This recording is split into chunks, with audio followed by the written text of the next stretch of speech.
Important point तो दो ही लिखा था हमने, एक तो रिसिप्ट बेसिस पे लगेगा और एक लगेगा एडवांस के ऊपर, तो वो तो कवर हो गई अपनी। और कुछ था क्या, जस्ट चेक? हाँ, आउट ऑफ पॉकेट था, और एक था कि अगर मैंने किसी को बिल दिया है और बिल से कम पैसा मिलता है तो मेरे को रेक्टिफिकेशन करना पड़ेगा बिल का, और उसको क्या बनाना पड़ेगा, इंक्लूसिव बिल। और फिर मेरा लाइबिलिटी कैसा कैलकुलेट होएगा, बाय अप्लाइंग द फॉर्मूला। फिर उसके बाद हमने बोला कि आउट ऑफ पॉकेट रिएम्बर्समेंट, तो prima facie it is gross amount charge, जितना चार्ज किया है उसके ऊपर सर्विस टैक्स लगेगा, किसी भी नाम से चार्ज किया हो, लेकिन एक चीज का डिडक्शन मिलता है, that is out of pocket reimbursement expenses.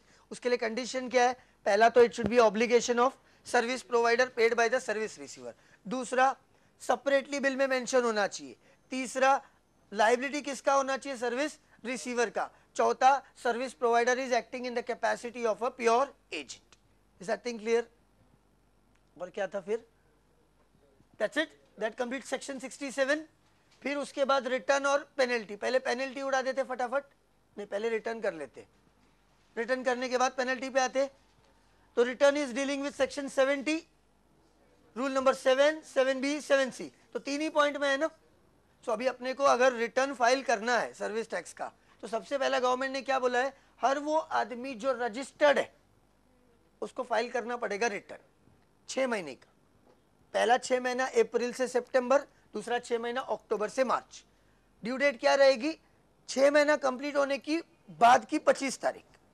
अगर वो इनपुट सर्विस डिस्ट्रीब्यूटर है तो लास्ट तारीख, आखिरी तारीख, याद है ना बोला था। कैसा फॉर्म सबमिट करने का, to the superintendent of central excise in triplicate in form number ST3 और 3A। 3A में कौन करेगा, जिसने प्रोविजनल असेसमेंट किया है, that is nothing but rule number 7। 7B क्या बोलता है, अगर आपसे कुछ गलती हो गई, कुछ रेक्टिफिकेशन मिस्टेक करेक्शन करना है, you can revise the return, but that revision can be done only with in 90 days of submitting the original return. 7C में क्या बोलता है, रिलेटेड टू लेट पेमेंट, मतलब अगर आप लेट फाइल करते हो, डिलेड फाइल करते हो, तो आपको लेट फीस लगेगा, लेट फी अप टू 15 दिन 500, 15 से 30 दिन 1000, 30 दिन के बाद 1000 प्लस 100 रुपया per day, subject to maximum of 200, maximum of 2000, sorry. Okay, उसके बाद क्या किया था हमने, इंपॉर्टेंट पॉइंट्स। फिर हमने क्या बोला था, रिटर्न में सबसे इंपॉर्टेंट पॉइंट क्या है,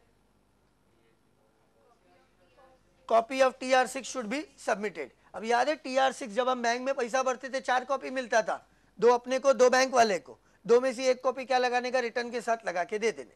नो, पहली बार जब आप रिटर्न फाइल करते हो तो आपको हर वो अकाउंटिंग रिकॉर्ड्स सबमिट करना पड़ेगा जो आपने मेंटेन किया, including your branch memoranda.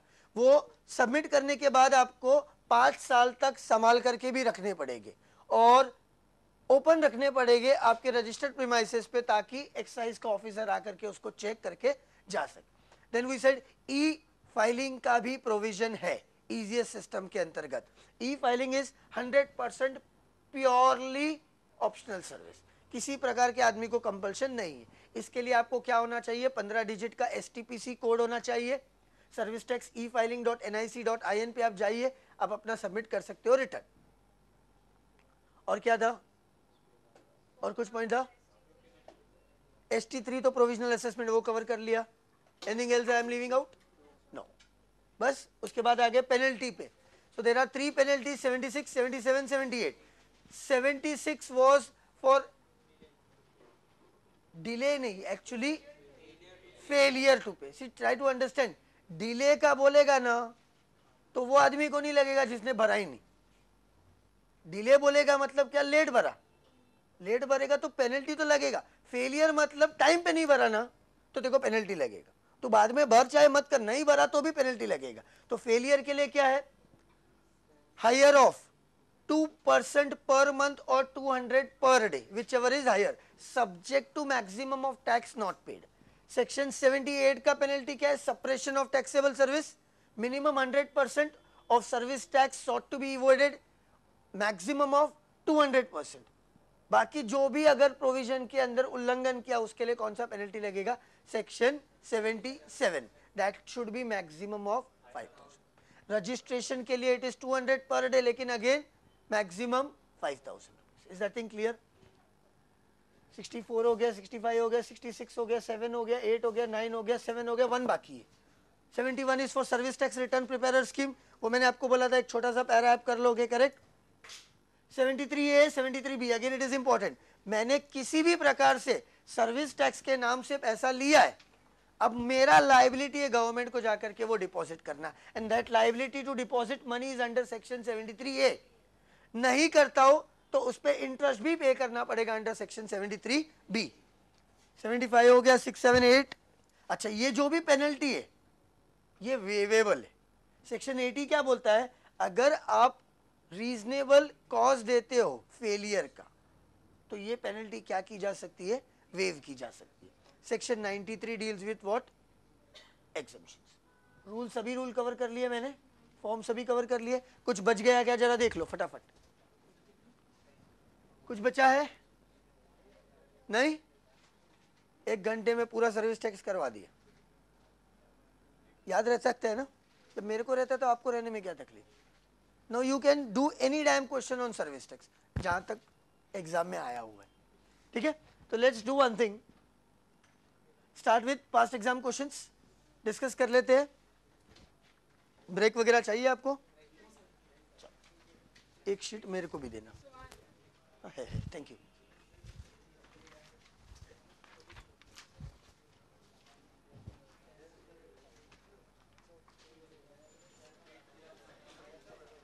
Just keep your sheets handy, एक लेके आगे बढ़, शीट्स हैंडी।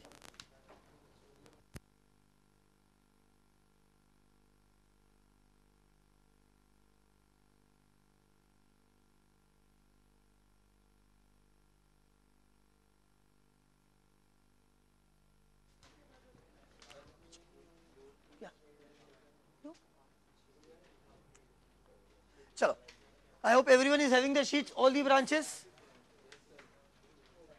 जो भी थियोरेटिकल क्वेश्चन है उसको देखते हैं, ओरली हम लोग कर सकते हैं क्या, प्रैक्टिकल सॉल्व कर लेंगे। चलो, come to question number 1, under which act is service tax levied, final CA 2 mark, sorry 1 mark, is it finance act 1994? ये तो ऐसा लग रहा है फिल इन द ब्लैंक्स कर रहे हैं। At what rate is service tax levied,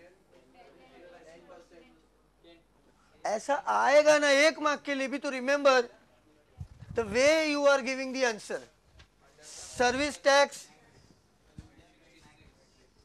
is levied 10% of service, bracket में under section 66 of Finance Act 94, 2% of service tax as per Finance Act 2004, 1% of service tax as per Finance Act 2007, मतलब a total of 10.3% on services, ठीक है। I hope you can dress your answer that way. लिखने का है क्या? एक काम करते ना, अभी मत लिखो, जब प्रैक्टिकल क्वेश्चन करेंगे ना उसमें हम लोग डिटेल में लिख लेंगे ना, तो वहां पर कवर हो जाएगा, ठीक है। लिखाया भी है ना, ऐसा क्या करते हो फिर यार।